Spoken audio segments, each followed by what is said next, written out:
Morning, my dear students. In lesson components of food, again today we will study about some symptoms which are caused due to some symptoms of diseases which are caused due to lack of important nutrients.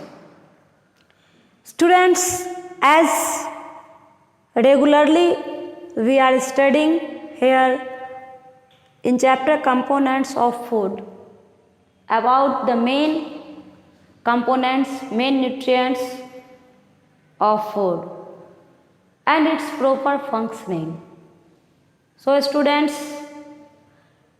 in the third part, today we will study the diseases due to deficiency of carbohydrates and commonly diseases due to deficiency of proteins.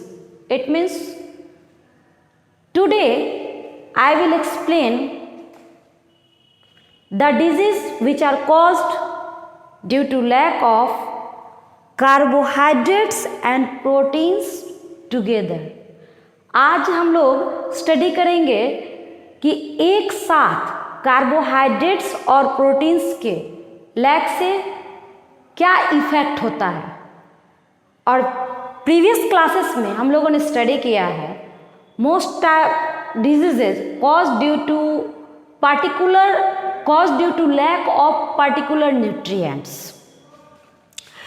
So disease due to deficiency of carbohydrates. Do you know that? Why does it happen? यह क्यों होता है? इसका main reason क्या होता है? Deficiency disease के पीछे मेन रीजन होता क्या है? तो यह हम सभी समझ रहे हैं कि लैक ऑफ न्यूट्रिएंट्स, लेकिन इसके पीछे भी एक रीजन होता है, the growth in population in our country. So I had explained about a program as midday meal program yesterday, MDM program. This program helps the children to obtain sufficient amount of nutrients by attending their school classes, etc. So here at first we will know about the main cause of deficiency disease in our country is poverty. Poverty it means आप सभी समझ रहे होंगे गरीबी. सबसे पहले हम लोग डेफिशिएंसी डिजीज करते, लेकिन डेफिशिएंसी डिजीज कॉज होने का कारण होने का मेन मुद्दा क्या होता है, क्या होता है ऐसा जिसकी वजह से जितने सारे पीपल, इतने सारे बच्चे को डेफिशिएंसी डिजीज का सामना करना पड़ता है. तो इसका मेन कारण होता है पॉवर्टी, दैट मीन्स गरीबी. So a vast majority of our people are not able to buy quality food items in desired quantities. Most of the people present in our country are not able to get sufficient amount of nutrients due to poverty. It means they are not able to earn money and to purchase the desired food items containing various types of nutrients. In this case, they suffer many problems. So they do not get sufficient amount of energy. Sometimes they eat only one kind of food item, or mostly in two kinds of food items. But we know that no single food item contains or supplies all types of nutrients required by our body. हम जानते हैं कि भले हम ये कह दें कि केवल व्हीट, इट मीन्स ब्रेड, रोटी, चावल, सब्जियों से ही केवल न्यूट्रिएंट्स का फुलफिलमेंट नहीं हो सकता। खाने के लिए सब लोग सब चीज़ खाते हैं, लेकिन वैसा फूड, वैसा डाइट जो एक बैलेंस्ड डाइट हो, जिसमें ऑल टाइप्स ऑफ न्यूट्रिएंट्स का प्रेजेंस हो, वो सबको अवेलेबल नहीं होता है, हो पाता है, जिसके वजह से क्या होता है कि वो कई डिजीज से सफ़र करते हैं और उनके पास ये एबिलिटी नहीं होती है कि वो all types of food items को स्टोर कर सके और अवेलेबल कर सके। तो हम लोग जानेंगे, so in the long run they become weak and sick, in its effect on children is more serious. In the long run they become weak, इसके वजह से एक लगातार इस तरह की घटना से क्या होता है, वो कमज़ोर पड़ जाते हैं और बच्चे मोस्टली बीमार रह जाते हैं, बीमार पड़ जाते हैं। इसका it's effects on children is more serious, और इसका सबसे ज़्यादा इफेक्ट, सबसे गहरा इफेक्ट हमारे बच्चों पे पड़ता है। और इसीलिए हम लोग जानेंगे, disease due to deficiency of carbohydrates and proteins commonly. Do you know that commonly these types of nutrients produce a type of disease that is also known as PEM, protein energy malnutrition। जी हाँ बच्चे, एक साथ food में carbohydrates और proteins की कमी से होने वाले डिजीज को जनरली हम लोग PEM के नेम से जानते हैं, प्रोटीन एनर्जी मालन्यूट्रिशन, जो कि एक कुपोषण का, प्रोटीन एनर्जी मालन्यूट्रिशन जो कि कंप्लीटली कुपोषण डिजीज को प्रोड्यूस करता है।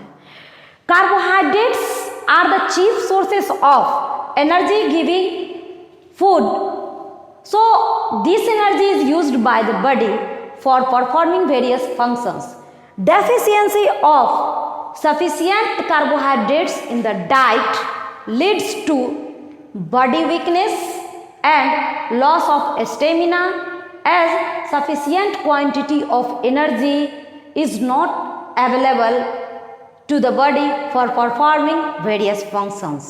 As deficiency of sufficient carbohydrates in the diet leads to body weakness। सबसे पहले एनर्जी सप्लाई होने से प्रॉपर वे में हमारे बॉडी में क्या प्रॉब्लम होती है, सबसे पहले हमारा बॉडी वीकनेस प्रॉब्लम से सफ़र करता है, इट मीन्स एनर्जी लेस हो जाता है।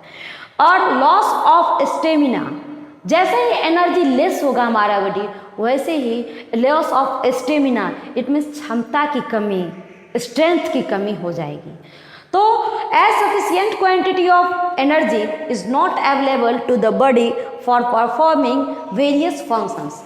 Next, disease due to deficiency of proteins. Proteins are generally known as body building foods, and serious diseases like kwashiorkor and marasmus. Yes students, lack of these nutrients will cause two major diseases as kwashiorkor and marasmus. So as we see that it is for this reason that the children are often advised to take a protein rich diet. Enough milk, pulses, eggs, meat and fish, these are the rich sources of proteins. Here we will know what happens mainly due to lack of these nutrients, as for example symptoms of kwashiorkor and symptoms of marasmus. There are 7 to 8 symptoms appear in the children when these diseases appear. Or in this way, at first, here are some symptoms of kwashiorkor have given. Protruding belly, जी हाँ बच्चे, protruding बेली जैसे पेट का, सोलन पेट का होना, पेट का फूल जाना, brownish hair, dark and scaly skin, dark and scaly skin and brownish hair. आपने देखा होगा कि स्किन अजीब सा झुंझला झुन्नुटा और जैसे कि लगता है कि कोई भी स्किन पे कोई अजीब सा लेयर बना हुआ है, और ब्राउनिश हेयर, और बच्चे का जो बाल होता है वो एग्जैक्टली बिल्कुल ब्राउन कलर का दिखता है। Next, stunted growth. Stunted growth means usually underweight और ओवरवेट। समझ सकते हैं कि जितना उसका वेट होना चाहिए उसके एक्चुअल वेट से कम होना। Swollen legs due to accumulation of water. स्क्वायर चेयर का डिजीज में आप देखेंगे कि बच्चे का जो लेग्स होता है वो फूला हुआ हो जाता है, फूल जाता है, लेग्स पोर्शन बिल्कुल फूला हुआ लगता है।